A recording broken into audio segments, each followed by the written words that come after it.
In case you don't know us, I'm Jennifer, and I have Robin here with me as well. And when we saw in the Facebook group that there's some questions about how to price your work, how to charge your clients, how to know what to charge, we decided, hey, we can answer these questions. A couple of months ago, we actually did a course here in Abbotsford, how to monetize your art. And in that, we walked through some of the things that we're going to talk about today. And so here we are. And the most important thing for you to realize is that you're valuable. Your time is valuable. The project that you're creating for your client is valuable to them. And you don't need to worry about what you would be willing to charge for what you do, because you're not your ideal client. You need to charge the right amount for what you're doing for your client.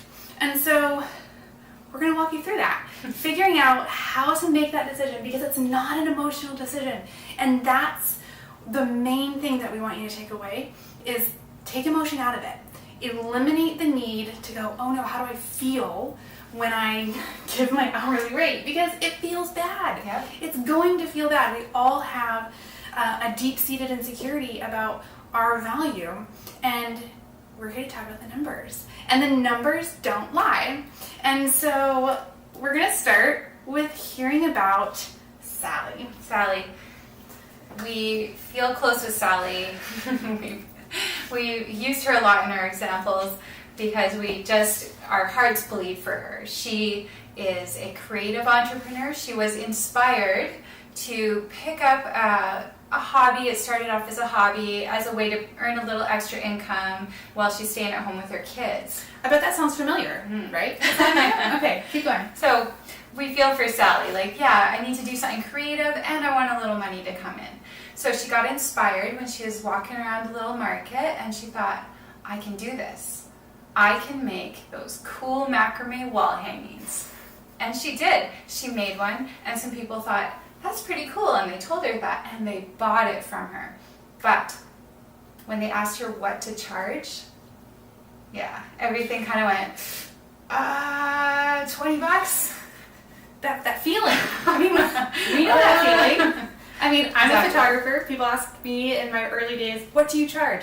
And I'm like, I love doing it, so nothing.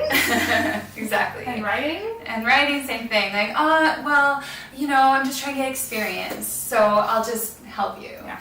And that's fine sometimes. For a season. Yes. But it doesn't pay the bills. No. And it's a hobby, if that's what you're doing, and it's fine. But if you want a business, well, you can't be like Sally. But we're going to help Sally today. So, is that where we should lead off into our excellent worksheet? The money. Yes.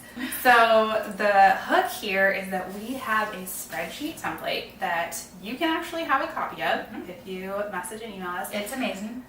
Only because I'm good.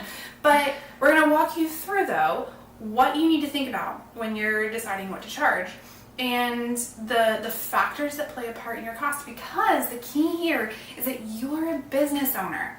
You are not just an employee. You are not just showing up for a day at the office. You are the owner of the business. You're the one who pays to keep the lights on. You're the one who buys the computer that the employee works on. You're the one that has to factor in taxes and have those taken off the paycheck. So when you charge a rate to your client, you must think of yourself as the owner of the business. This is what it costs me to do this work. Not how much do I want to make per hour, but here's the rate that I will charge because I'm valuable and I'm the owner of the business. Exactly. So how do we figure that out? Yes. Okay, so the first thing we look at, and you'll see this when you go through the spreadsheet for yourself, is you need to have an actual number in your head of your annual wage goal. So what do you want to make every year? Is this a gross number or a net number here? This would be a net number. So our net, that's what we want to take home. Mm-hmm. Yeah, so how much do you want to take home after all your expenses are paid, after all your freelancers are paid, after all your everything is taken care of? How much do you want in the bank as net income? And it doesn't matter what that number is. And when you work through the spreadsheet, it's all automated so that you can see the number, you can play with the numbers and watch it all. See what's realistic. Exactly. But whatever your goal is, that could be the $6,000 to go on vacation, or it could be the $50,000 to replace your income at your day job, or it could be enough money to, I don't know, that's Buy some groceries. I mean, you never know. Yeah. So your specific goal is going to be the starting point for going through this process. So that's the first thing. You just have to have a number in your head. That's the start of all of this. Then you need to figure out, what does insurance cost me? Because if you're a business, you need insurance. It could be what Jennifer would do for her photography, having, I don't even know what you need, a lot of insurance. Or for me with my writing, I need home insurance. So it could be, you got to figure out what you need, factor that into your costs. Then your marketing costs, that's your next thing to think through. What are you going to spend on gaining clients? It could be something straightforward like AdWords, and it actually tells you how much it costs you per lead, which is sometimes scary. Or it could be other incidentals, social media. How much does it cost to buy the software for that? It could be something very tangible, like for Sally, going to the craft show, creating the booth, buying the space, putting together the business cards. Knowing what that cost is allows us to work backwards and figure out how much we need to charge. Yep, exactly. And this is going towards what she should charge for her macrame wall hanging, but look at all of this stuff we have to think through first. It's not actually a $20 simple answer. So next, equipment/supplies. So in Sally's case, it would be the yarn, the pieces that she's going to hang her hangings on. Is going to be all the tools that she needs to run her business. Then outsourcing. What can't you do, or what don't you want to do? And we love using the example of hiring a babysitter or hiring a house cleaner so you can work on your business. Hire a house cleaner. And it's true, because right now you might be able to do it all because you're small, or you're just starting out, or you can't afford an outsourcing, or you think you can't afford an outsourcing, but factor it into your costs, because when the time comes that you are flourishing, you don't want to then have to go into the hole or increase your rates exponentially because you haven't counted the costs. So thinking through the idea of a virtual assistant or the house cleaner, the blessed someone to run your social media. There's any number of things. Other freelancers, there's always someone who can help you do some part of your business that you don't need to. Accounting, I think, is another one. That'd be a really good one. Although, just stop for a second, because this is a little bit of accounting that you actually need to do yourself first. Because you need to know these numbers before you can actually outsource anything. And let's pause there for just a minute, because the biggest thing that you can do for yourself is to know what you've actually spent. And so if you take one thing away from this, write it all down. Keep your receipts, set up QuickBooks, use a spreadsheet, and know exactly what comes in and exactly what goes out. Because if you don't know that, if you're just going, oh, marketing will cost me $50 this year. No, it won't. It shouldn't. Like, if you have a business model that only costs you $15 to market, well, first of all, I want to know about it. Yeah, like, maybe you can teach us something. Yes, please. But also, it won't. It will cost you more. And if you don't know that, if you're estimating based on, I think maybe it costs, it's going to be so hard. So write down all your expenses. Start today. And side benefit, when you get around to tax season, it will all be done. And you won't be slaving for those, tenuous moments while you're stressing out about the deadline, because it will be done. Anyway, continue. What else do we need to factor? Yeah, I mean, great sidebar. Okay, we're looking now at office expenses. So, do you need paper? Do you need pens? Do you need a new mouse? Do you mail your clients anything? Stamps. Stamps are expensive. Everything at this point, add it up. Yes, every single thing. I mean, don't nickel and dime your paper clips, but A box of paper. But know that you need to buy a box of paper clips. Yeah. So childcare is our next. And we actually put this separate. Yeah. from outsourcing, because we have a feeling that a lot of you need to think about what does it actually cost you to factor in the time that you're spending away from your children. So remember that. Yeah, this is a new line, so it's a good one.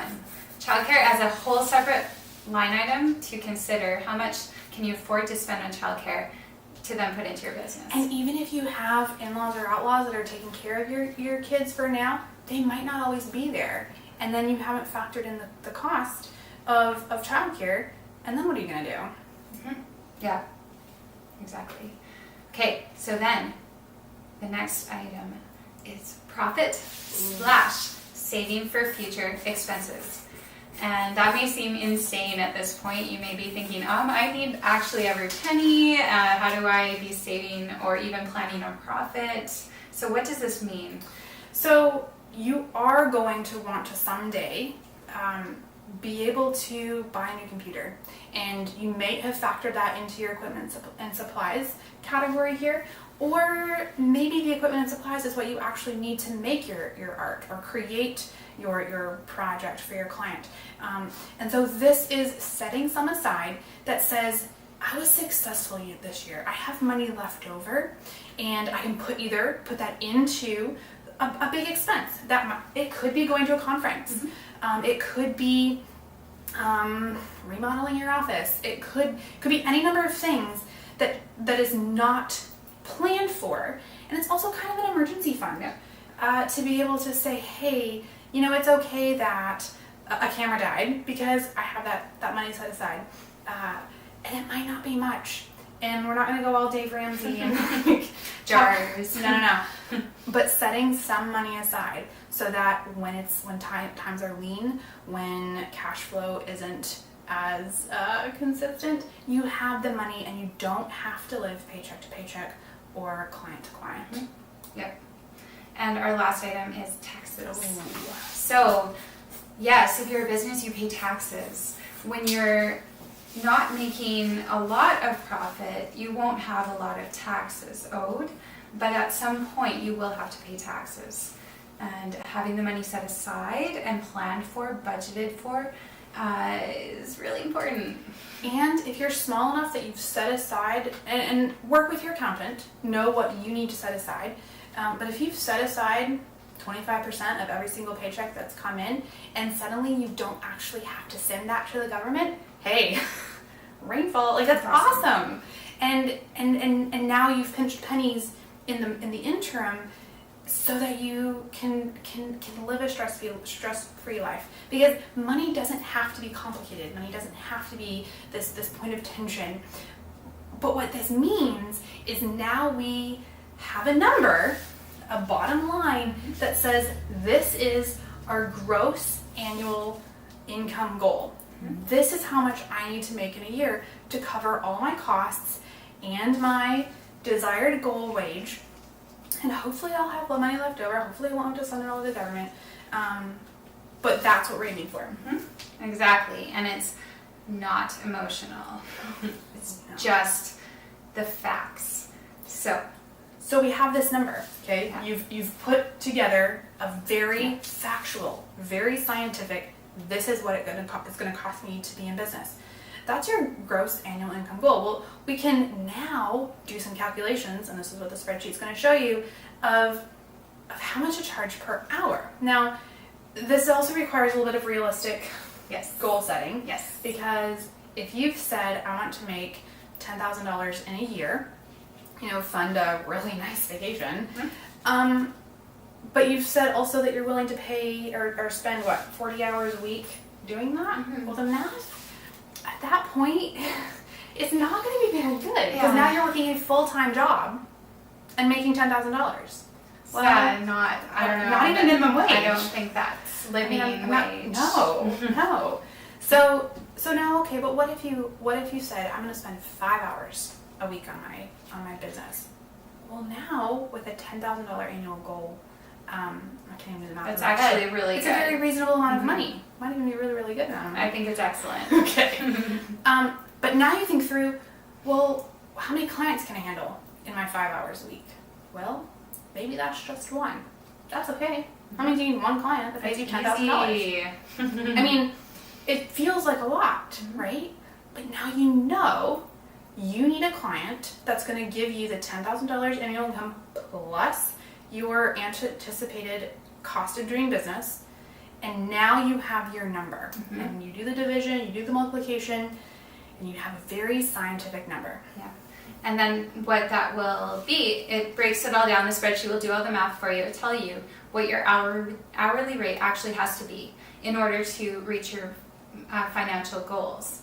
So from there, this is where you play with your desired net annual income goal, because you may think, you know what, it's unrealistic. I can't charge $1,000 an hour right now. I can't figure out how to do that, or I can't find a client to do that. If you can charge $1,000 an hour, we want to know. Yeah, teach us.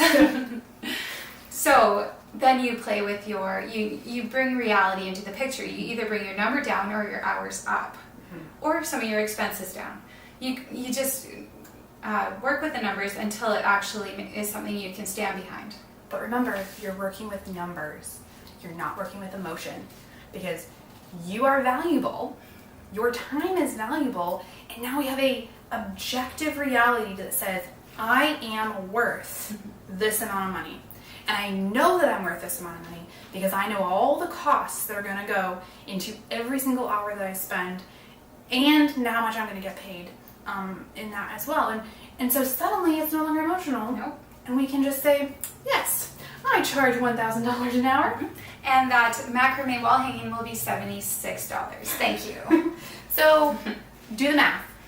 Ask us for the spreadsheet. And we look forward to answering any other questions you have along the way.